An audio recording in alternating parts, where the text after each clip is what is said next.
tidak hanya untuk mempresentasikan proposal bisnis, tapi juga sekalian sosialisasi program yang sudah kita rancang di pengurus dan pengawas selama 3 bulan awal pendirian Koperasi Merah Putih.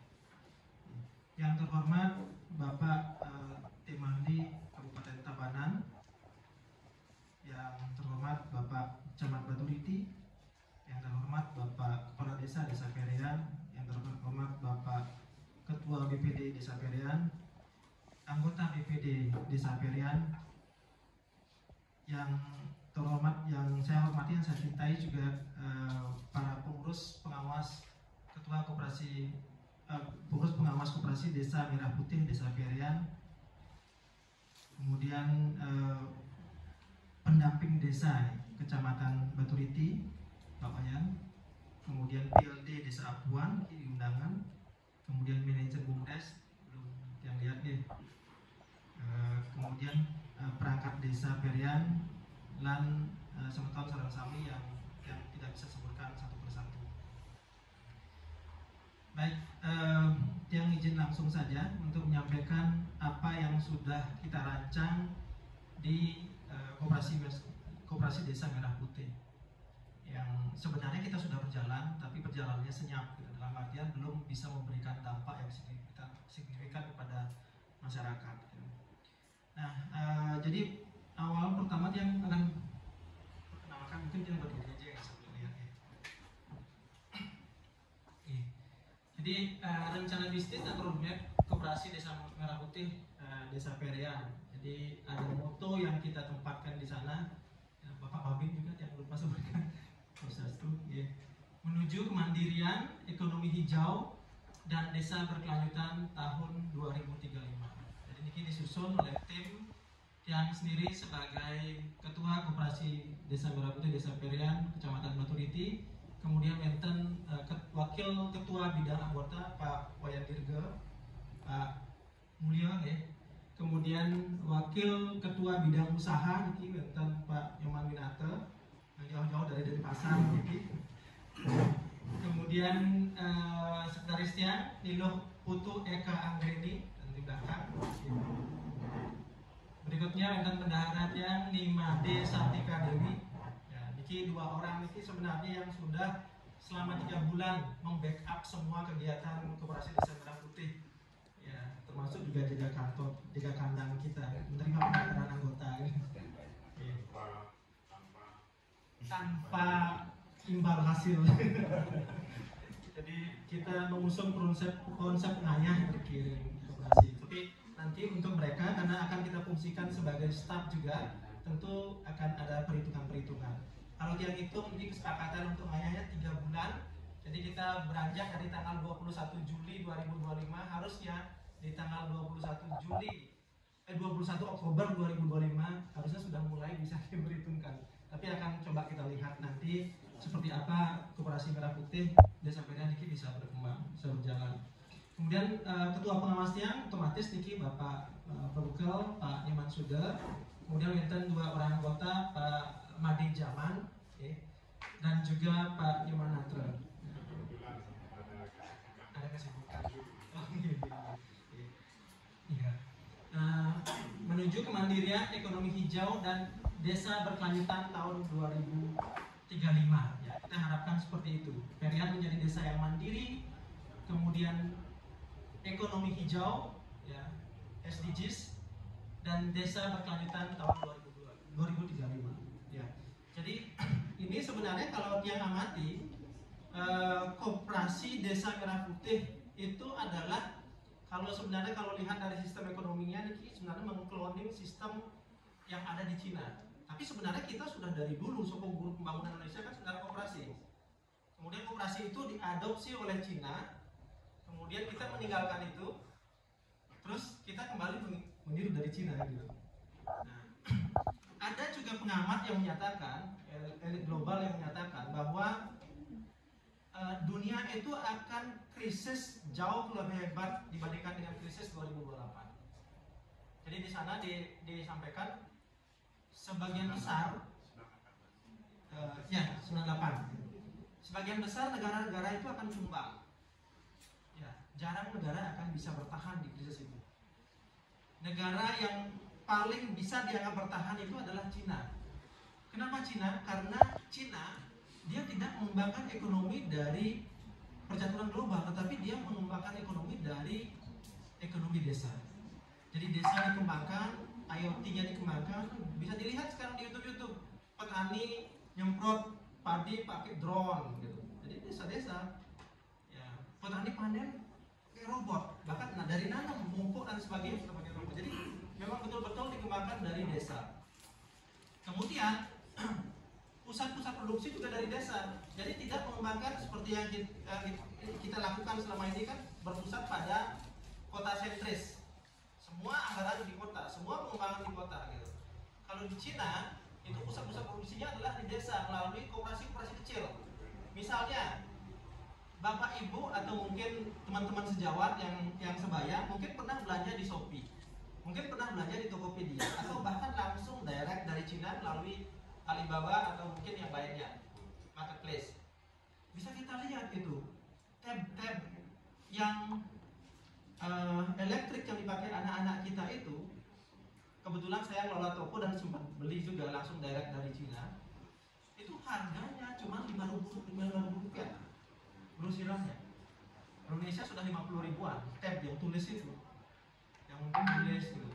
Kemudian yang ada lagu-lagunya itu 5.000 sampai 10.000 harganya. Itu direct dari Cina dan tanpa ongkos kirim ke Indonesia. Sampai Indonesia orang yang tidak tahu masih beli di Tokopedia, Shopee dan sebagainya.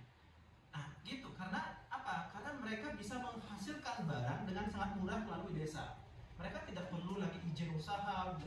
Jadi masyarakat yang disuruh produksi, kemudian barang-barangnya itu diambil oleh negara atau mungkin perusahaan itu, kemudian dilabeling, diekspor gitu. Jadi jalur distribusinya singkat gitu. Nah, ini harapannya kalau misalnya Koperasi Desa Merah Putih bisa berjalan, Indonesia harusnya jauh bisa lebih bertahan. Kenapa? Karena Indonesia tidak hanya punya sumber daya manusia, tidak hanya generasi muda yang banyak, tapi juga memiliki sumber daya alam yang melimpah. Samping itu ada budaya untuk pariwisata. Kita harapkan melalui Perian ini bisa memberikan contoh, dalam artian kita ingin mengangkat nama Perian di pusat nih. Harapannya seperti itu. Yang kita coba untuk berlari secepat mungkin, tetapi ya kalau ada halangan terpaksa kita harus berhenti dulu, mengamati situasi sebagainya biar tidak tersandung dan jatuh. Kalau udah sakit sekian kali sulit untuk bangun. Sama kalau tiang soalnya orang bisnis, jadi kalau udah gagal, kadang-kala ada keengganan untuk berusaha. Tapi dia yakin tidak ada koperasi yang gagal. Koperasi gagal itu ada dua, oleh pengurusnya atau oleh anggotanya. Pengurusnya yang nakal atau anggotanya yang nakal, kan itu aja sebenarnya. Karena koperasi kan gotong royong nih, dari kita, oleh kita, untuk kita. Jadi istilahnya kalau kita membantu koperasi itu sama dengan membantu diri kita sendiri, membantu semua anggota. Nah kalau misalnya semua sepakat, semua setuju, ayo kita majukan Koperasi Desa Merah Putih, majukan Perian melalui ini, maka dia yakin akan bisa. Nah, di awal Tiang sudah mengebut nih yang namanya digitalisasi koperasi. Pemerintah kita kadang-kadang ada yang namanya bank koperasi, yang baca sepintas. Kita sudah buat duluan sebenarnya. Di mana koperasi itu akan dijadikan bank oleh pemerintah. Ya, salah satu bank kecil gitu.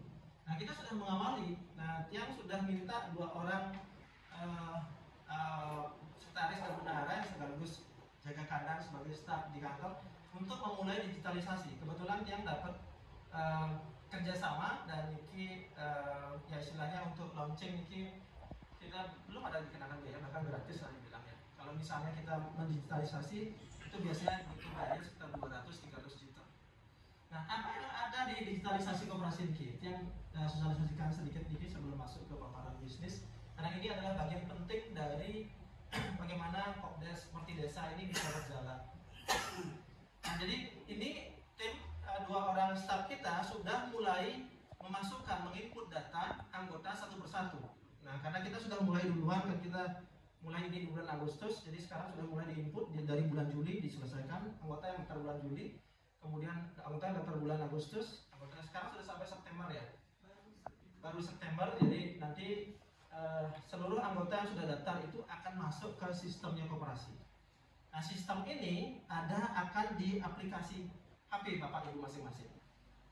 Nah, jadi kasarnya begini, uang yang Bapak Ibu misalnya simpan di Kopdes Merti Desa, itu uangnya tidak dalam kuasa kami, seperti koperasi tradisional sebelumnya. Kalau tradisional kan misalnya Bapak Ibu nabung, iuran wajib, iuran pokok, sukarela, kan biasanya nanya ke adminnya, udah jadi jumlah tabungan, narik dan sebagainya. Kadang di sana ada penyelewengan, kadang ada yang minta apa namanya, ada juru tagih, juru setor, kadang dipakai dulu sebagainya. Itu kita hindari sekali. Jadi kalau misalnya dengan aplikasi ini Bapak Ibu bisa melihat di HP-nya langsung dalam aplikasi Merti Desa nanti berapa simpanan pokoknya, berapa simpanan wajibnya, berapa simpanan sukarelanya, berapa depositonya, dan jenis-jenis simpanan lain yang ada di kita. Termasuk juga akan langsung melihat di sana bunganya. Kalau simpanan sukarela kan ada bunganya nih kan, ya, yang lupa 0, berapa dikasih ini kan, artinya ada bunganya. Nanti akan dilihat langsung masuk. Misalnya punya 10 juta, masuk 100.000 misalnya, itu kelihatan langsung total saldonya. Dan keunggulannya, uang Bapak Ibu dalam bentuk tabungan sukarela di Kopdes Merti Desa itu nanti bisa dimanfaatkan untuk apa? Untuk transaksi dalam ekosistem Peria.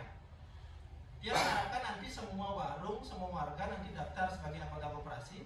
Nah, contohnya di warung-warung nanti akan ditempel, misalnya si warung Bumangku itu misalnya anggota Driki. Jadi kita tampilkan barcode di sana, barcode dari nomor anggota koperasi di Merti Desa.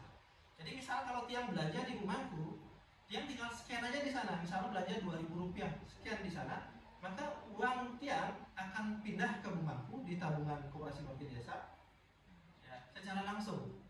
Uangnya tidak akan berputar, maksudnya tidak akan kemana-mana, uangnya tetap di Merti Desa sebenarnya, gitu.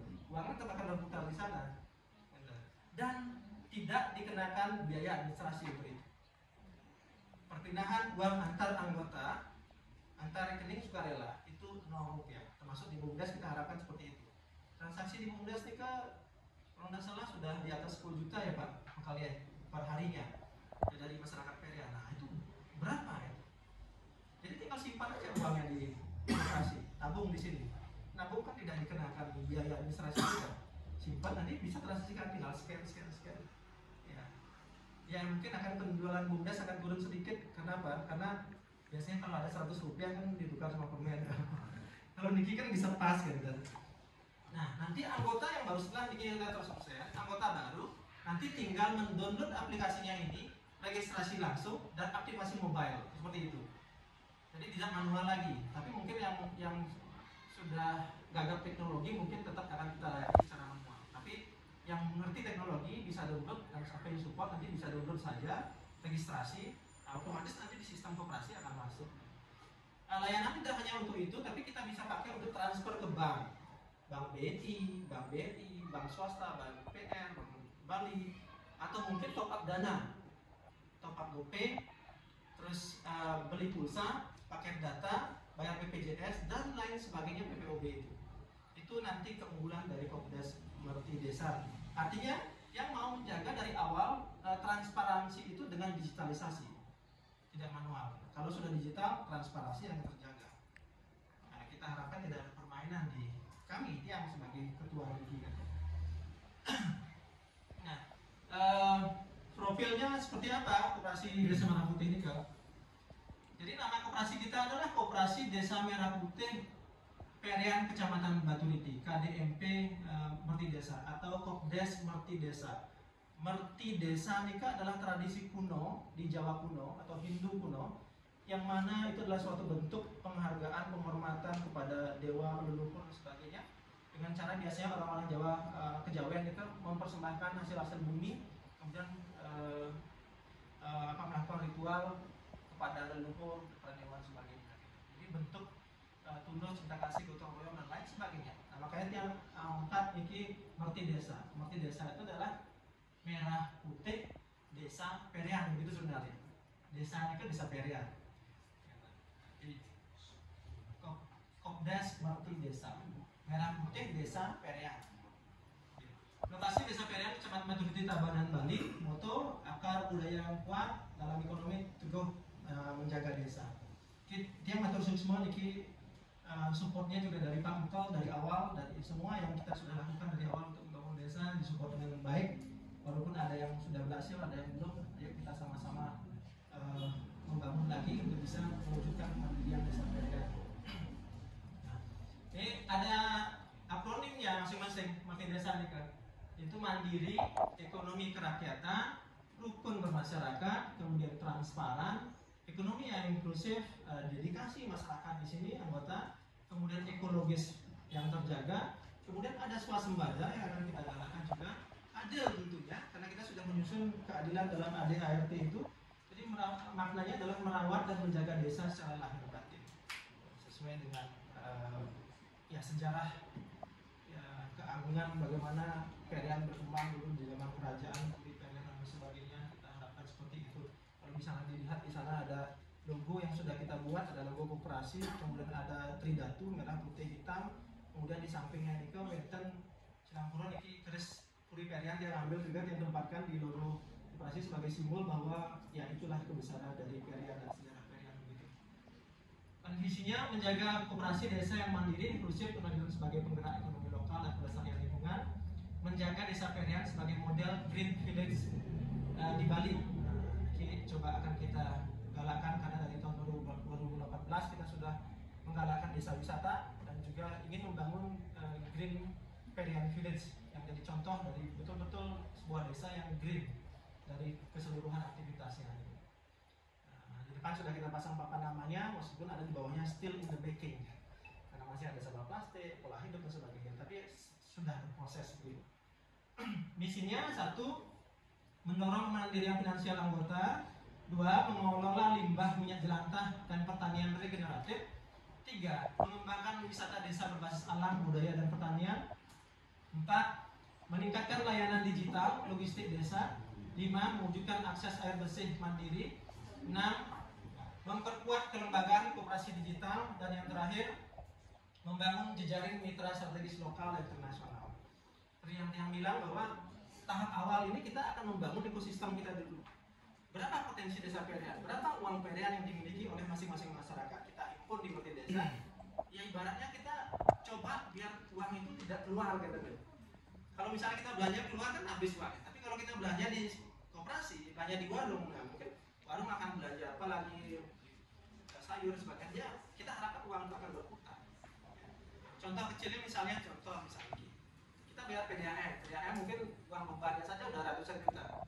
Jadi uang masyarakat Perian dikumpulkan keluar sudah tidak berputar lagi. Jadi semakin kering uang yang berputar di Perian, masyarakat akan semakin tidak sejahtera. Nah itu yang kita harapkan bahwa ekosistem masing-masing bisa mendukung sehingga uang bisa berputar di desa Perian. Yang roadmapnya, yang masa pengabdian yang sebagai ketua dan juga pengurus pengawas yang lainnya sampai 2030. Jadi tahun ini yang berusaha untuk membangun fondasi kemandirian finansial dan lingkungan. Kemudian 2026-2027 kita akan masuk ke fase pengembangan dan diversifikasi ekonomi dan wisata. 2028-2030 itu akan masuk ke proses transformasi infrastruktur sosial dan pelestarian. Capaiannya desa Perian sebagai model Green Village Bali. Nah, kemudian 2035 masa fondasi, ya, fokusnya adalah kemandirian finansial dan lingkungan. Unit bisnisnya simpan pinjam, agen jelantah, minyak sisa, kemudian agen pos dan lain sebagainya. Menten juga agen LPG, agen kimia farma, kemudian ada agen pupuk, ada agen bulog. Itu sudah kita berproses, tapi masih ada beberapa kendala yang mungkin Bapak pendamping desa dan tim ahli juga sudah mengetahui bahwa dari pusat pun memang belum ada aturan yang jelas. Contoh misalnya ketika pertama kita ajukan untuk pengajuan agen izin LPG itu dari himbauan pertama dari agen, kemudian berubah lagi sub agen, kemudian berubah lagi menjadi pangkalan, kemudian berubah lagi menjadi sub pangkalan, yang terakhir sekarang itu menjadi outlet, jadi semacam warung. Dan kita sediakan 3 tabung gas per harinya. 3 tabung gas per harinya. Sebulan cuma dapat 20. Jadi 20-30 ini gimana? Keuntungan udah dipatok di headnya nikel. Ambil untung 2.000, harga 16.000, jual 18.000. 2.000 kali 2 kali 2 40.000. 40.000 kita untung sebulan. Sedangkan LPG-nya harus di stok seminggu. Misalnya kalau dia jadi jatah 20 yang seperti yang diberikan ke kita, maka dia harus stok 40 tabung. 40 tabung ini kan tabung sekarang udah 180 karena banyak yang minta. Sedangkan keuntungan 40.000. Orang yang beli kita inputin itu KTP-nya satu persatu secara online. Siapa yang beli? Bayangkan susahnya beli. Gimana caranya operasional gitu. Pertemuan-pertemuan kita itu selalu menjadi contoh itu adalah koperasi gadungan. Nah itu yang menjadi koperasi contoh waktu grand opening itu. Kalau nikel koperasinya langsung aksesnya ke kementerian, jadi tidak pakai aturan dia. Karena prinsipnya biar Pak Prabowo, Pak Presiden senang, gimana biar kelihatan jalan nanti disorot terus gitu. Jadi LPG udah langsung diberikan 1.500 per bulannya. Kemudian pupuk dia sudah jalan. Kemudian obat mereka udah jalan dan lain sebagainya, termasuk bulog mereka udah jalan karena itu. Sedangkan yang lain yang kita tuntut, bikin kemarin rapat diwakili oleh bendahara, ya habis. Yang ngasih testimoni tidak relevan dengan yang kondisi aslinya. Kita minta agar koperasi yang lain disamakan, tapi belum. Karena memang belum ada aturan, mudah-mudahan akan secepatnya. Kalau misalnya dari LPG saja kita bisa edarkan ke masyarakat Perian, kan lumayan bisa hemat. Dari subsidi harga gas ini kan sebenarnya harganya sekitar 35.000 per kilonya. Apa namanya per kilo ya? Untuk 5 kilonya. Jadi disubsidi pemerintah jadinya 16.000, 18.000 di agen. Jadi kalau misalnya masyarakat kita bisa beli dengan harga demikian, maka itu akan murah, gitu. Lebih murah lah. Nah, oke. Pelatihan digitalisasi SOP Madinso. Di masa pengembangan, ini maintain diversifikasi ekonomi lokal dan wisata. Nah, kita akan mulai bangkitkan desa wisata Perian juga sebagai sumber pendapatan, karena seperti yang kita ketahui kita punya puri Perian, kita punya cagar budaya, kita punya candi, kita punya sawah, kita punya tari-tarian, gamelan dan lain sebagainya, termasuk kegiatan-kegiatan budaya kemanusiaan lainnya.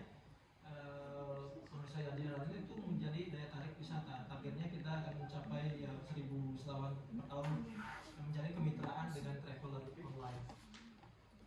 Tahun 2028-2030 masa transformasi. Ini fokusnya adalah infrastruktur sosial dan pelestarian. Ya, kita ingin punya PDAM desa atau PAM desa yang sebenarnya sudah merancang, yang sudah sampai dengan tim teknis beberapa lokasi yang paling relevan itu adalah lokasi yang di Tusian dan juga Meninting, tapi pilihan satunya adalah Meninting. Kalau misalnya Meninting bisa diambil, maka itu bisa kita manfaatkan untuk membuat PAM desa, mengaliri semua Banjar, Pusat, Bunyo, Penyucuk, Perian.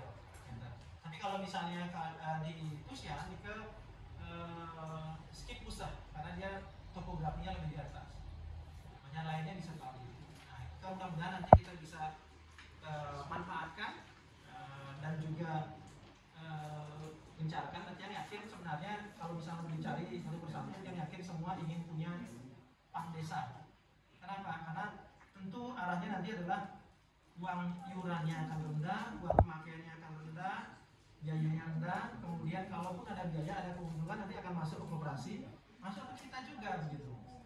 Nah, ya mungkin kalau misalnya kan ini kan belum terbukti ya. Belum terbukti artinya bisa atau tidak gitu. Nah, yang sudah melakukan dengan teman di Gianyar, makanya nanti kita akan beberapa orang mungkin akan kita kirim karena biar tidak hanya saya sebagai ketua yang optimis, kita akan kirim di sana gimana sih prakteknya mengangkat air dari kedalaman 250 meter. Jadi diangkatnya kita kan tidak usah ngangkat gitu. Mengaliri sudah 90% desanya. Sebenarnya tidak asing gitu. Yang kebetulan yang profesinya sebagai pengembang juga di Bali Utara, yang pernah membantu desa Tegalinggah juga untuk membuat PAM desa. Ya, waktu itu yang sempat mendanai karena dia butuh PAM untuk BTN-nya, jadi dia bantu desa dulu untuk mengadakan pemberian infrastrukturnya, jaringan infrastrukturnya itu, dan itu berhasil sampai sekarang itu sudah semua menjadi PAM desa. Sudah ada banyak perumahan di sana dan sudah memanfaatkan itu. Artinya bisa. Nah, jadi PLN kan gampang, PDIT kan tidak terlalu jauh kita melakukannya. Gitu. Tapi nanti ini kan ada fase pengembangan 2025-2030. Nanti kalau yang mana misalnya, kalau misalnya yang 2030 misalnya bisa kita tarik ke depan sebagai prioritas itu bisa. Nanti tentu kita akan melalui proses rapat-rapat di pengurus pengawas dan juga dari anggota. Gitu. Karena semua kan akan dari anggota. Walaupun uang pinjaman itu kan uang anggota sebenarnya, uang desa yang digadaikan sebagai jaminan gitu. Jadi memang harus semua baik kesepakatan semua gitu. Ya tidak istilahnya tiang jalan sendiri gitu. Yang tidak berani juga. Kalau tiang jalan sendiri sebenarnya bisa saja gitu. Ya, cari modal dari mana, kerjasama sebagainya, jalan sendiri. Orang bisnis kan banyak yang seperti itu juga, sebagian besar seperti itu. Tapi ini beda, koperasi beda, harus berdasarkan kesepakatan anggota. Yang 2030 koperasi mandiri inklusif, ya targetnya kecil dulu, 500 anggota dulu. Walaupun di Perian ada lebih dari 5.000 pemainnya. 4.100. Tapi yang kita masukkan dalam ADART kan anggota yang boleh mendaftar adalah anggota yang merantau, yang sudah berKTP luar, tetapi dia aslinya dari Perian. Jadi yang hitung itu pasti lebih dari 5.000. Karena yang pikir mereka juga suatu saat akan ingat kampung, balik ke kampung halaman, mungkin juga surat-suratnya akan berpindah ke Perian. Jadi dari awal dia ikut merintis membangun desa Perian. Kita harapkan seperti itu. 6 unit bisnis aktif dan profit, PAD meningkat. Nah nanti kita harapkan juga dukungan dari desa nih, tidak hanya dalam bentuk dana cadangan yang disimpan itu, tapi juga dalam bentuk dana penyertaan. Karena kita juga dari ADART ada bentuk keanggotaan kelembagaan. Nah seperti yang di awal itu sudah mention penyertaan modal dari desa Perian, dari PAD desanya itu sebesar 15 juta. Nanti kalau misalnya desa Perian bisa ada dana-dana lebih lainnya yang tidak dimanfaatkan, itu bisa ditempatkan sebagai dana penyertaan atau modal penyertaan. Oke. Nah, untuk anggota juga bisa menabung lebih, menabung iuran lebih. Namanya ada simpanan khusus. Jadi yang ada simpanan pokok, simpanan wajib, simpanan sukarela, dan simpanan khusus. Simpanan khusus itu adalah misalnya anggota-anggota yang memiliki uang lebih mau disimpan di koperasi, tetapi kita tidak berikan bunga di sana di simpanan khusus itu, tapi nanti akan dipakai sebagai perhitungan saham ibaratnya itu. Saya mencoba untuk mengadopsi korporasi yang TBK itu. Jadi misalnya Pak Maninato daftar sebagai anggota baru, iuran pokoknya 50.000, budgetnya 10.000 kan baru 60.000. Kalau misalnya naruh di simpanan khusus lagi 40.000, jadi ada 100.000. Jadi namanya punya 10 saham di sana. Misalnya kalau keuntungannya misalnya 100 juta, nanti 100 juta dibagi semua saham yang dimiliki oleh anggota. Jadi per sahamnya misalnya berapa? 50 rupiah misalnya. Jadi dia akan mendapatkan akumulasi 50 dikali 10. Nah, seperti itu transparansi dan keadilan nanti akan kita bangun di desa. Nah, strategi berkelanjutan, fokusnya ekonomi hijau, generatif, inovasi digital, transparansi, pelibatan generasi muda, perempuan, kolaborasi pemerintah, CSR, universitas. Ya, kita harapkan juga akan makin lebih banyak lagi. Ya, yang akan coba nanti mendekati Politeknik Negeri Bali lagi di jurusan bisnis, nanti yang ada di sana sebagai dosen. Mungkin kampus-kampus lain yang mau rekan-rekan kita sejawat-jawat, mungkin dia akan coba aja di sini. CSR sudah kita komunikasikan dengan BNI, yang sudah bilang nanti dibantu dan secara lisan disepakati untuk dikomunikasikan, nanti coba akan kita kaji lagi. Kemudian dari pemerintah, tentunya dari desa, Pak Bupati, dan lain sebagainya sampai tingkat pusat. Yang yakin nanti kalau misalnya koperasi multi desa ini mendapatkan atensi dari pusat, pasti akan banyak kucurannya gitu. Oh ya, satu lagi, nantinya informasi dari diklat di dinas koperasi, bantuan-bantuan sosial itu apapun bentuknya yang sebelumnya melalui desa perda, nanti akan diserahkan melalui koperasi desa Merah Putih masing-masing desa, entah itu bantuan beras, entah itu bantuan tunai. Makanya yang ingin semua masyarakat PDN sebenarnya bergabung menjadi anggota. Kenapa? Karena saya sebagai ketua hanya bertanggung jawab untuk menyelenggarakan anggota.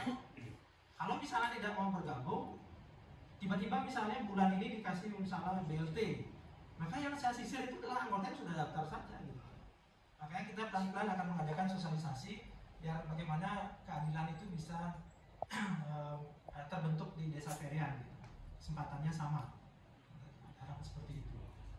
Kita masih berproses seperti itu. Pak Binato sudah sosialisasi di Bunyu, yang sudah di Perian itu ada kemarin, kemudian mungkin sudah di pusat.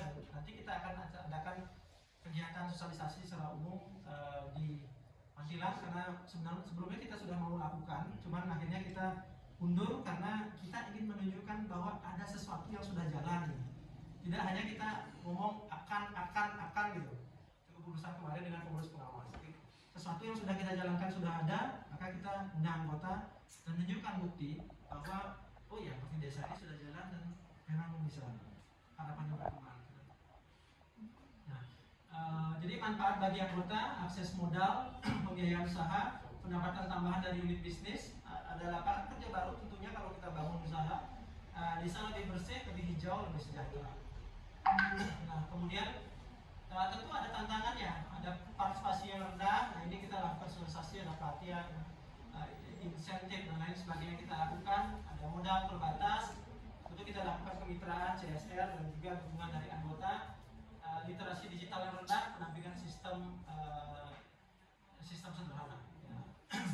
Yang yakin sebenarnya di PDN sudah hampir semuanya sudah mulai teknologi rasanya, termasuk yang tua-tua. Kita sudah cukup digital sebenarnya, sekarang tidak susah. Yang paling tidak semua sudah mengenal HP, Android dan sebagainya, aplikasi Facebook dan sebagainya, dari jadi FB Pro dan sebagainya, buat konten seperti itu. Dan yang ingat waktu dulu sebelum ada WiFi di sini, belum ada apa-apa masuk di sini, kita pernah ditelepon sama Aris untuk buat AlusNet nih kan. Kemudian yang teruskan ke Pak Mekal karena Aris Nika dulu ini buat usaha jaringan, tapi tidak tahu apakah dikasih izin apa enggak sama Pak Mekal. Kemudian dia telepon Pak Mekal, minta izinnya, dan Aris waktu Mekal menghadap namanya, dan sekarang jaringan Perian sudah mungkin 80% sudah di ini adalah AlusNet dengan wifi bergaya murah milik orang lokal, walaupun ada kerjasama dengan orang luar juga. Tapi itu adalah bagusnya, itu adalah bentuk dukungan sebenarnya dari pemerintah desa Perian. Yang pikir adalah digitalisasi ini, masyarakat melek, anak-anak melek teknologi, biar nanti istilahnya pembangunan di kota, kalau ke kota baru melihatnya. Ingat soalnya tahun 2002 yang kuliah ke Denpasar, HP tidak punya, internet tidak tahu, dia kursus internet pertama kali, kursus Yahoo Messenger dan sebagainya gitu. Nah, sehingga melek teknologi, dan dari sana kita bisa jadi relasi, ngobrol sama orang-orang di Yahoo Messenger dulu, punya teman dari berbagai negara seperti ini kan. Kita akan buka wawasan yang lebih luas. Nah, Merti Desa bukan hanya koperasi, tetapi gerakan menjaga desa agar tetap hidup, rukun, dan mandiri. Jadi ayo kita bersama-sama, ayo kita saling support sekarang. Tidak ada alasan untuk saling berprasangka buruk. Karena kalau kita terus-terusan seperti itu, susah untuk maju. Ayo kita saling mendukung untuk apapun yang memang tujuannya baik, secara individu, kelompok, dan masyarakat dan sebagainya. Ayo kita dukung untuk bisa memberikan dampak yang positif bagi perkembangan desa Perian. Nah, Niki adalah satu yang akan kita launching segera. Niki ATM minyak jelantah namanya. Kemungkinan di hari Kamis atau Jumat mesinnya akan dikirim ke sini. Ini adalah satu perusahaan yang sudah kebetulan kenalan Tiang. Dia minta, dan dia kerja di perusahaan rekanan dari Pertamina yang memproduksi minyak jelantah, yang memproduksi aftur atau minyak pesawat terbang dari minyak jelantah untuk green biodieselnya. Nah, gitu. Jadi yang sudah lakukan kerjasama, kita sudah MOU dan kita akan diberikan satu mesin. Kemarin timnya datang ke sini sebenarnya mengatakan tidak akan menyerahkan mesin itu, gitu. Karena banyak tempat-tempat yang sudah minta, tetapi tidak dijalankan, tidak ada dukungan dari masyarakatnya. Dan dia jelaskan bahwa ya dia sudah sampaikan ke masyarakat bahwa akan ada ini dan kita akan sosialisasikan secara maksimal. Masyarakat akan menggunakan ini, tidak hanya masyarakat tapi juga pelaku usaha, gitu. Akhirnya ini Kumis atau Jumat ini akan dikirim. Nah, kenapa agak susah dapat mesinnya ini? Karena logistiknya luar biasa. Selain pengiriman mesin yang lumayan harganya, kemudian dia ada teknisi juga kalau ada error, karena ini ada aplikasinya. Jadi Bapak Ibu kalau punya minyak goreng disimpan, punya secangkir atau mungkin setengah botol, setengah liter, Bapak Ibu bawa ke sini. Jadi tinggal scan aja aplikasinya di HP Bapak Ibu itu, scan, maka pintunya akan terbuka, Bapak Ibu tuang, nah uangnya akan masuk ke rekening Bapak Ibu. Jadi minyak bekas itu dihargai berasal di harga 5.000-an, 5.000, 6.000 per liternya. Kalau minyak kita kan harganya 16.000. Jadi lumayan kan minyak bulanan, jadi kita tampung sedikit-sedikit buat minyak telur dan sebagainya itu kita tampung. Nanti tinggal store aja di sini, store udah dapat uang, gitu. Masuk ke tabungan koperasi. Gitu. Nanti yang punya usaha tentunya yang gorengan sebagainya kan tentu sisa minyaknya lebih banyak. Gitu. Bagusnya ini mendukung green energy dan green environment. Kalau misalnya Bapak Ibu tampung minyak itu, kemudian jual minyaknya ke pengepul minyak, minyak itu akan disuling Bapak Ibu, akan disuling, dijernihkan, dijual lagi ke pasar. Sebenarnya minyak yang tidak sehat itu. Kalau ini jaminannya adalah ini pasti dipakai untuk after. Jadi tidak dikonsumsi lagi. Kalau yang dijual di pasar kan pakai gorengan lagi dan sebagainya, itu kadang-kadang lebih enak ya. Kalau pakai minyak itu ada bau-bau gosongnya. Nah itu akan ada di sini. Jadi ini akan koneksi ke Pertamina secara langsung, gitu. Karena dia sudah kerjasama dengan Pertamina. Artinya akses di bantuan-bantuan CSR dari Pertamina bisa kita request. Nah makanya Niki mohon dukungan. Jadi yang punya minyak bekas nanti tolong jangan dibuang, karena targetnya nanti mungkin perlu proses sosialisasi. Targetnya sebulan paling tidak kita bisa 1.000 liter lah untuk tampung minyak bekas. Tidak hanya di sekitar Perian, tapi juga di desa-desa lainnya di Perian, Batu Liti. Bahkan kita sudah komunikasi juga dengan KDMP Setabanan, ada 130. Kalau bisa kita jadikan agen mereka. Biarkan koperasi mereka yang menampung. Ya, mereka akan masuk sebagai agen kita, nyetornya ke Perian. Nah, itu akan ada upahnya, Pak. Ada upah yang masuk ke koperasi secara langsung, ada upah yang masuk ke agennya. Nah itu akan menjadi sumber pendapatan. Jadi itu akan menambah kalau misalnya masing-masing tempe misalnya tempe Tusian misalnya, siapa yang tanggung jawab mengumpulkan dapat 1 jerigen misalnya, setor di sini, maka nanti akan ada uang masuk sesuai dengan harga per liternya. Tetapi ada uang masuk juga nanti untuk agennya, ada uang masuk nanti untuk koperasinya. Jadi 5.000 itu bukan mutlak, sebenarnya lebih dari itu. Dan sebenarnya ada uang masuk untuk yang sebagai perintis kerjasama. Gitu. Ada persentasenya sebenarnya, tapi yang sudah disampaikan kepada pengurus pengawas, pada anggota juga untuk di MOU pun ditulis uang yang masuk ke pribadi, hak pribadi juga akan dimasukkan ke rekening koperasi sebagai pendaftaran koperasi. Jadi tidak saya ambil begitu, biar tidak. Takutnya kan saya merintis, ini kan saya kan mungkin tidak bisa lama, tapi kalau nanti ketua yang baru tiba-tiba nanti lupa dapat transferan banyak. Jadi nanti kita akhirnya kalau misalnya ada hak-hak yang harus dibagi, kita sama-sama secara adil gitu, masuk ke koperasi semua. Jadi nanti kita akan sampaikan laba rugi selama 3 bulan sebagai laporan kalau diperlukan. Mungkin cukup banyak ya. Sebelum yang tampilkan niki laporan-laporannya, juga anggota saldo dan neraca laba ruginya, mungkin dia kembalikan ke Aji. Kalau misalnya Wenten tanya jawab masukan, niki belum sempurna sekali.